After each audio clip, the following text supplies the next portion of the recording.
Connection समाप्त कर दिया है। बाकी जो रह गए हैं उनको भी ये अशोक गहलोत सरकार अंदर घपले घोटाले कर रही, पैसा मोदी जी भेज रहे हैं वो खा जा रही। मगर जैसे ही सरकार बदलेगी, भाजपा सरकार आप बनाओगे, बाकी सारे कनेक्शन भी हम तुरंत ही समाप्त कर देंगे। लगभग 1.25 लाख लाभार्थियों को 5 लाख तक का पूरा स्वास्थ्य का खर्चा भारतीय जनता पार्टी की मोदी सरकार दे रही है। 86 लाख गरीबों के घर में शौचालय बनाने का काम हमारे नेता नरेंद्र मोदी जी ने किया है। 1 करोड़ कार्ड और 4.25 करोड़ लोगों को प्रति माह प्रति व्यक्ति 5 किलो अनाज फ्री ऑफ कॉस्ट मिल रहा है। भाई वागड़ वालों बताओ, दोनों कोरोना के टीके लगे हैं या नहीं लगे हैं?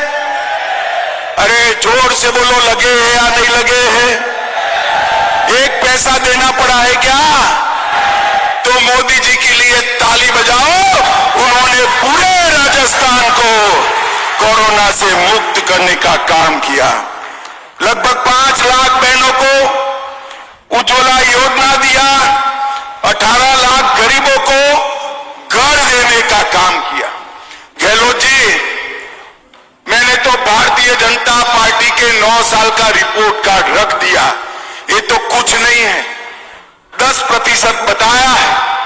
मगर आप में हिम्मत है तो जयपुर में सार्वजनिक प्रेस वार्ता कर 5 साल में आपने घपले, घोटाले, भ्रष्टाचार और तुष्टीकरण के अलावे क्या किया, इसका हिसाब राजस्थान की जनता को दीजिए। देना चाहिए या नहीं देना चाहिए? जोर से बोलो, देना चाहिए या नहीं देना चाहिए?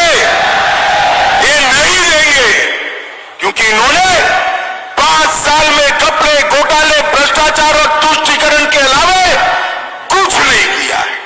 माताओं, भाइयों, बहनों, यूपीए की सरकार थी, 10 साल तक चली।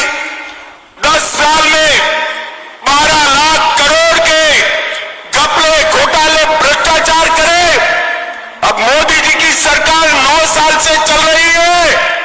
आज भ्रष्टाचार छोड़ो, मोदी जी पर हमारे विरोधी भी भ्रष्टाचार का आरोप नहीं लगा सकते हैं, नहीं लगा सकते। मगर अब चुनाव आया है, यूपीए पर 12 लाख करोड़ का ठप्पा लगा है, भ्रष्टाचार लगा है और साथ में मन में अहंकार है कि हमारे बिना देश में काम कौन कर सकता है, राज कौन कर सकता है।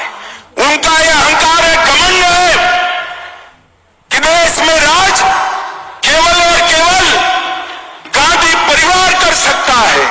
और मोदी जी तो गरीब मां के पेट से जन्मा हुआ चाय बेचने वाले का गरीब बेटा है। भाई, ये लोग सहन नहीं कर सकते। एक घमंड या गठबंधन जो बनाया है, उनको अपना नाम बदलना पड़ा है।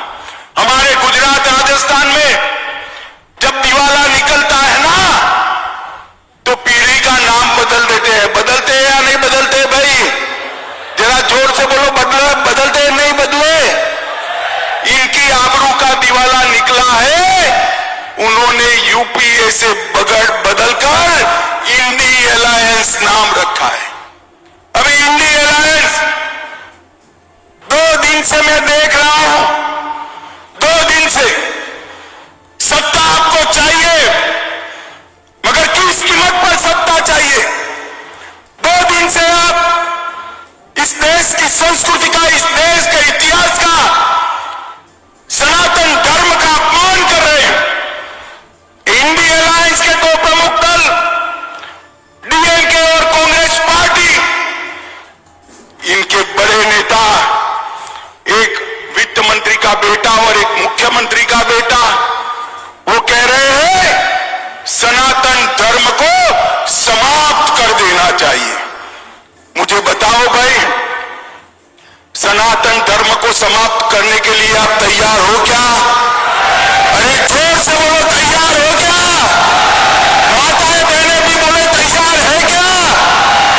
इन लोगों ने वोट बैंक की और तुष्टीकरण की राजनीति करने के लिए सनातन धर्म को समाप्त करने की बात की है।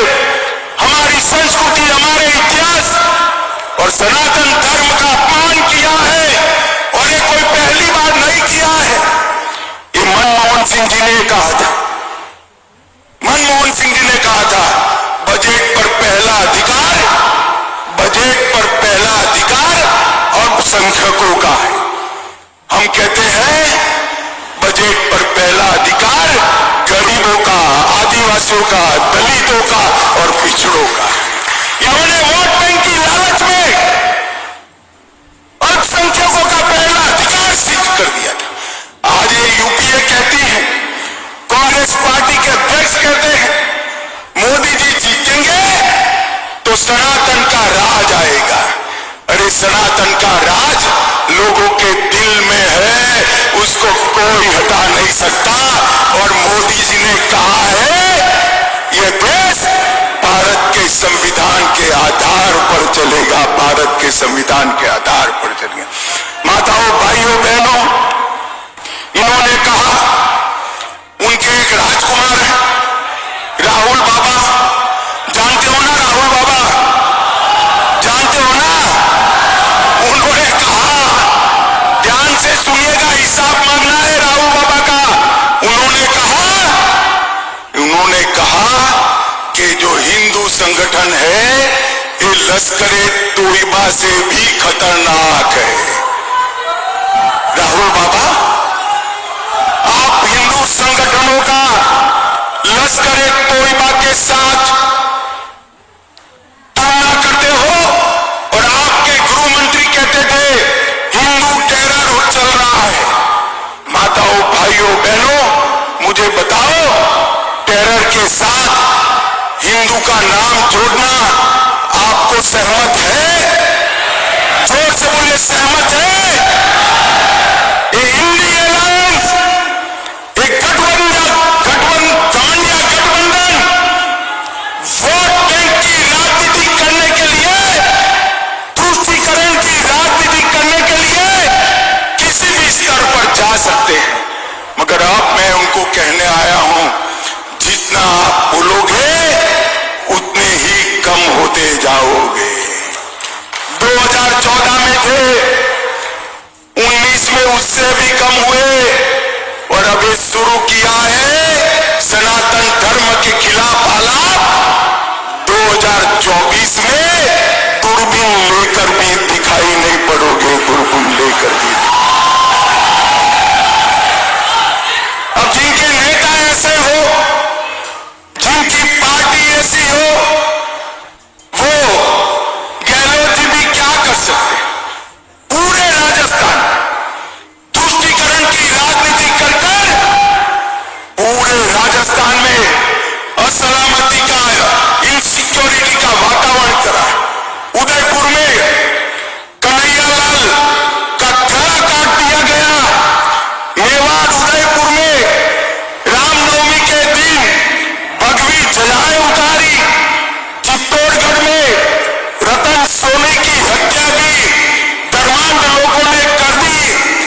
करौली में हिंसा के बाद हिंदू त्योहारों पर प्रतिबंध लगाया। विजयादशमी में पथ संचलन पर प्रतिबंध लगाया। अलवर में 300 साल पुराने शिव मंदिर को तोड़ दिया, और सांप्रदायिक तनाव की आग में छबड़ा, भीलवाड़ा, करौली, जोधपुर, चित्तौड़, नौहर, मेवात, मालपुरा और जयपुर में भी दंगे कराने का काम ये अशोक गहलोत ने किया है। भाइयों और बहनों, सलासर में राम दरबार को बुलडोजर चलाकर गिरा दिया, गौशाला भी गिरा दी। मुझे बताओ, ये दंगा कराने वाली, तुष्टीकरण को अपनी नीति बनाने वाली गहलोत सरकार चलानी है क्या? अरे जोर से बोलो, चलानी है। मैं इसीलिए आज आया हूं ये यात्रा के समर्थन में। समग्र मेवाड़ और वागड़ पंथक में समग्र लोग जुड़े और एक संकल्प ले कि 2023 में एक गहलोत सरकार को उखाड़ कर फेंक देना है। मुझे बताइए, आप ये करेंगे पक्का? राजस्थान के तो मैं भारतीय जनता पार्टी की ओर से बहुत बहुत धन्यवाद और साधुवाद देना चाहता हूं। 14 में हम आए 55% वोटों के साथ, 25 की 25 सीटें आपने मोदी जी को दे दी। 19 में हम आए 61% वोट और 25 की 25 सीटें मोदी जी को दे दी। अब 24 में चुनाव है भाई, राजस्थान क्या करेगा? 24 की 25 सीटें देंगे क्या? पक्का देंगे? जोर से बोलो, पक्का देंगे? मगर उसके पहले एक चुनाव है, 2023 में विधानसभा का चुनाव है।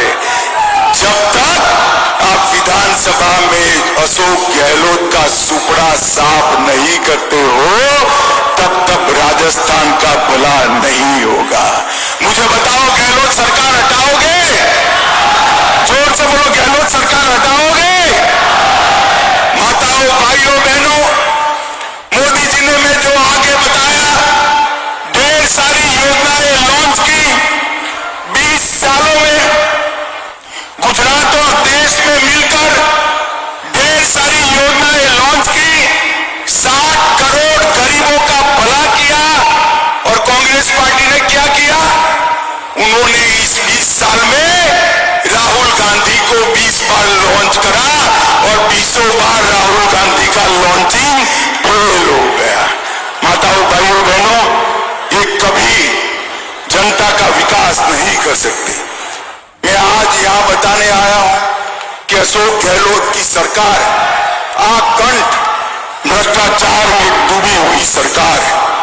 अशोक गहलोत की सरकार महिला सुरक्षा में विफल सरकार है। लगभग हर रोज महिलाओं के साथ बदसलूकी के 19 मामले आ रहे हैं और बलात्कार के मामलों में पूरे देश में 22% केवल और केवल राजस्थान के मामले हैं। माताओं, भाइयों, बहनों, अशोक गहलोत जी हिंसा को भी नहीं रोक सकते, दंगों को भी नहीं रोक सकते। और आजकल उनको एक तकलीफ हो गई, कोई भी लाल कपड़े पहनकर आता है, कोई भी लाल कपड़े पहनकर आता है, उनको लाल कपड़े की जगह लाल डायरी ही दिखाई पड़ती है। आपको मालूम है ना लाल डायरी क्या है? मालूम है या नहीं है? मैं फिर से बता देता हूं, ये लाल डायरी के अंदर अशोक गहलोत के सैकड़ों करोड़ के भ्रष्टाचार का कच्चा चिट्ठा है। और ये लाल डायरी गहलोत जी हमने नहीं दी है, आपकी सरकार के मंत्री ने ही एक लाल डायरी दी है। वो लाल डायरी में खनन विभाग के 67,000 करोड़ के घपले का जिक्र है। खनन पट्टे के 1,000 करोड़ के भ्रष्टाचार का जिक्र है। उदय सागर झील के 2,000 करोड़ के भ्रष्टाचार का जिक्र है। शिक्षा मंत्री के शिक्षकों की ट्रांसफर में भ्रष्टाचार का जिक्र है। सचिवालय में अलमारी में से 2 करोड़ 31 लाख रुपया और 1 किलो सोना निकला, इसका जिक्र है। काली सिंह बांध के करोड़ों रुपए के भ्रष्टाचार का जिक्र है। और गरीबों के गेहूं चावल में भ्रष्टाचार का जिक्र है। माताओं, भाइयों, बहनों, जिस अशोक गहलोत ने इतने भ्रष्टाचार किए हैं, उसको चुनना चाहिए क्या? कांग्रेस को चुनना चाहिए क्या? एक ही विकल्प है मोदी जी के नेतृत्व में भारतीय जनता पार्टी की सरकार बनाना। और ये गहलोत साहब जो है ना, ये जादूगर है, अच्छी अच्छी चीजें घूम कर। मैंने बचपन में कई जादू देखे हैं। कोई रुमाल घूम कर देता था, कोई टोपी घूम कर देता था, कोई कलम घूम कर देता। राजस्थान में से अशोक गहलोत ने पूरी बिजली ही घूम कर दी। बोलिए, घूम हुई या नहीं हुई बिजली? तो जादूगर साहब ने सारी स्वास्थ्य सेवाओं को गुम कर दिया, युवाओं की रोजगारी को गुम कर दिया और महिलाओं की सुरक्षा को भी ये जादूगर अशोक गहलोत ने गुम करने का काम किया है। हमें खेल करने वाले जादूगर का काम नहीं है, लोगों के जीवन में परिवर्तन लाने वाले अच्छे मुख्यमंत्री का काम है। माताओं, भाइयों, बहनों, मैं अंत में दो ही बात बताना चाहता हूं। ये घमंड या गठबंधन जो है, ये इंडी अलायंस जो है, उसने, उसकी प्रमुख पार्टी कांग्रेस ने सालों तक राम मंदिर को रोक कर रखा। आजादी के 75 साल हो गए, रामलला टेंट में बैठे थे। मोदी जी को दोबारा आपने प्रधानमंत्री बनाया, मोदी जी ने कोर्ट से जजमेंट आया और मोदी जी ने इसका भूमि पूजन कर दिया। और मैं आज आपको कहने आया हूं, जनवरी महीने में, जरा ध्यान से सुनो युवाओं, जोश संभाल कर रखो, जनवरी महीने में वही भूमि पर जहां प्रभु श्री राम का जन्म हुआ था, वही भव्य राम मंदिर बनने वाला है। एक इंडिया गठबंधन रोक नहीं सकता, इंडिया अलायंस कांग्रेस उसको रोक नहीं सकते। अरे बहुत रोक लिया आपने, जितना रोकना था वो रोक लिया। अब नरेंद्र मोदी जी का राज है, आप इसको रोक नहीं सकते। माताओं, बहनों, भाइयों, मुझे बताओ, ये कश्मीर हमारा है या नहीं है? जोर से बोलो, है या नहीं है? धारा 370 जानी चाहिए थी या नहीं जानी चाहिए थी? एक कांग्रेस सरकार, इंडिया अलायंस, एक घमंडिया गठबंधन धारा 370 को बचाए हुए थे। आपने 25 की 25 सीटें दी, मोदी जी फिर से प्रधानमंत्री बने। 5 अगस्त 2019 को मोदी जी ने धारा 370 को समाप्त कर कश्मीर को हमेशा के लिए भारत के साथ जोड़ा। मोदी जी ने देश को सुरक्षित किया, देश के अर्थतंत्र को 11वें नंबर से 5वें नंबर पहुंचाकर अर्थतंत्र का फायदा गरीब व्यक्ति तक पहुंचा है।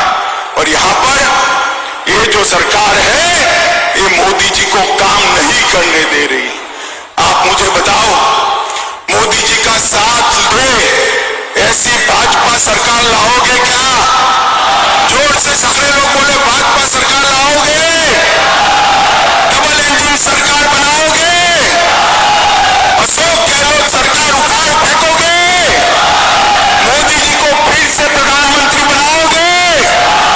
तो मेरे साथ दोनों हाथ उठाइए, उठाइए दोनों हाथ, विजय के संकल्प की मुट्ठी दीजिए और प्रचंड आवाज से बोलिए, भारत माता की जय, भारत माता की जय, भारत माता की जय, वंदे मातरम, वंदे मातरम, वंदे मातरम। Sagwara live news. जी हाँ, लेटेस्ट खबर पाने के लिए चैनल को सब्सक्राइब कीजिए, वीडियो को लाइक कीजिए और शेयर कीजिए। धन्यवाद।